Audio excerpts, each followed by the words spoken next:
الحمد لله الذي وكفى وسلام على عباده الذين اصطفى خصوصا على سيد الورى شمس الضحى والهدى صدر العلا نور الهدى فخر الورى مما الوجود والعطاء آدم السماء كان نبيا آدم بين الطين والماء وعلى آله وأصحابه وخلفائه ذوي الدرجات العلى أما بعد فأعوذ بالله من الشيطان الرجيم بسم الله الرحمن الرحيم ولنبلونكم بشيء من الخوف والجوع ونقص من الأموال والأنفس والثمرات وبشر الصابرين صدق الله مولانا العظيم وصدق رسوله النبي الكريم الأمين ونحن على ذلك لمن الشاهدين والشاكرين والحمد لله رب العالمين.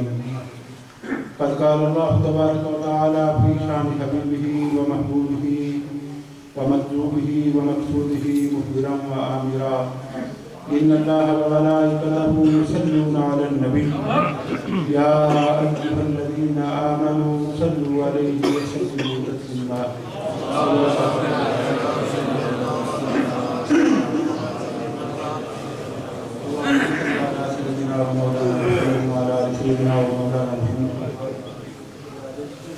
سب رات مل کے آواز بلند درود پاک پڑھیں. صلاۃ و سلام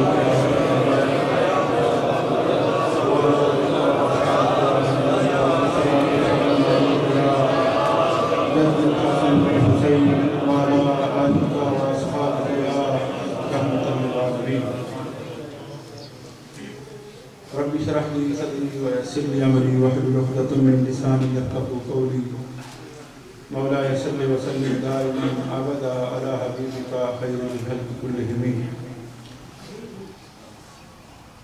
اللہ جل جلالہ وعظم نوالہ وعظم شانہ کی حمد و ثناء اور حضور نبی اکرم نور مجسم شفیع معظم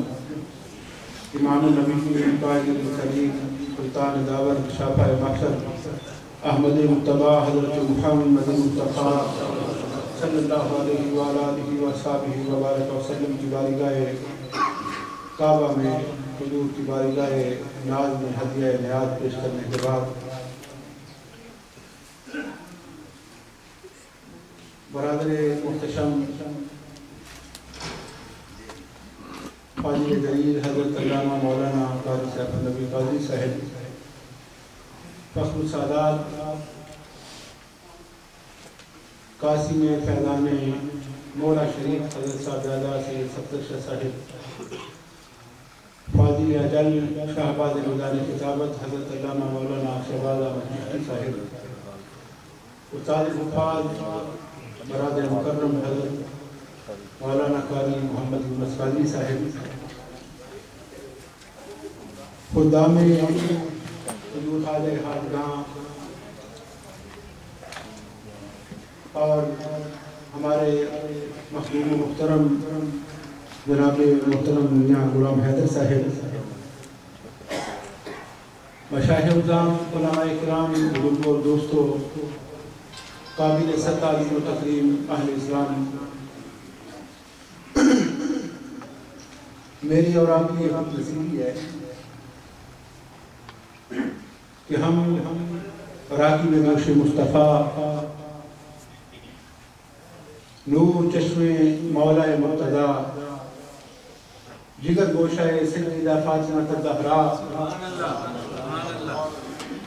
امام عالی مقام سید الشہداء حضور سیدنا و مولانا امام حسین رضی اللہ تعالیٰ عنہ آپ کی بارگاہ میں اور آپ کے ساتھیوں کی بارگاہ میں محبتوں، چاہتوں اور عقیدتوں کا خراج پیش کرنے کے لیے اور آپ کی شہادت کا ذکر پاک کرنے اور سننے کے لیے شان 5ویں سالانہ شہادت کانفرنس میں حاضر ہیں. اور میں اس کانفرنس کے انعقاد پر اپنے بھائی اس کانفرنس کے منتظم جناب چودھری پرویز اشرف صاحب اور جناب میں شفیق صاحب اور ان کی ساری ٹیم کو مبارکباد پیش کرتا ہوں اور دعا کرتا ہوں کہ اللہ کریم سیدہ زہرا پاک کے لال کا صدقہ منتظمین کے انتظام کو اور آنے والے سارے دوستوں کی حاضری کو قبول فرمائے۔ علماء کرام اپنے اپنے وقت پر تشریف لائیں گے۔ حضرت علامہ مولانا مفتی محمد اقبال چشتی صاحب اور حضرت علامہ صاحبزادہ سید مختار شاہ نعیمی صاحب اور جو مقتدر علماء تشریف فرما ہیں اپنے اپنے خطابات سے ہمارے دھانوں کو روح کو منور فرمائیں گے۔ مختصراً چند جملے میں بھی اپنی بخشش کا سامان کرنے کے لیے سیدہ زہرا پاک کی اس چوکٹ سے خیرات طلب کرتے ہوئے آپ کی بارگاہ میں حاضری کے طور پہ عرض کرنا چاہ رہا ہوں۔ اللہ کریم مجھے اور آپ کو زندہ رکھے تو اہل بیت نبوت کی غلامی میں اور مارے تو حضور کی آل پاک کی غلامی میں، حشر کے دن اٹھائے تو حضور کی آل پاک کی غلامی میں۔ عام طور پر ایک لفظ ہم اپنے روزمرہ معاملات میں استعمال کرتے ہیں، حسب و نسب۔ اکٹھا ہی یہ لفظ استعمال ہوتا ہے لیکن اس کا معنی جدا ہے۔ حسب کا معنی اور ہے، نسب کا معنی اور ہے۔ حسب کہتے ہیں کسی بھی شخصیت کے ذاتی کریکٹر کو، اس کے ذاتی ریکارڈ کو، اس کے کردار کو، اس کے گفتار کو، معاشرے میں اس کے سٹیٹس کو۔ نسب کہتے ہیں کہ جو اللہ نے اس کو نسبی طور پر وہ ایک نسبت عطا کی ہے کہ وہ بیٹا کس کا ہے، اس کی ماں کا معاشرے میں مقام کیا ہے، اس کے باپ کا مقام کیا ہے، اس کے دادا کا مقام کیا ہے، اس کے نانا کا مقام کیا ہے۔ اکثر و بیشتر ایسا ہوتا ہے کہ کبھی کبھی بندے کا اپنا حسب تو اچھا ہوتا ہے لیکن نسب اچھا نہیں ہوتا۔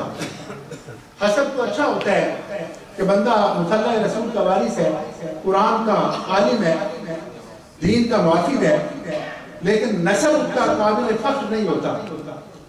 کبھی کبھی ایسا بھی ہوتا ہے کہ نسب ایسا اچھا ہوتا ہے لیکن حسب اس کا اچھا نہیں ہوتا۔ بیٹا کسی پیر کا ہے لیکن شوہر اس کا کتے لگانا ہے۔ بیٹا وہ بہت بڑے عالم کا ہے لیکن نماز کبھی نہیں پڑھی۔ بیٹا وہ ولی کامل کا ہے لیکن رسول اللہ صلی اللہ علیہ وسلم کے دین کا باغی ہے، علیہ باللہ۔ تو دیکھنے والا یہ کہے گا کہ نسب تو اس کا اچھا ہے لیکن حسب اس کا اچھا،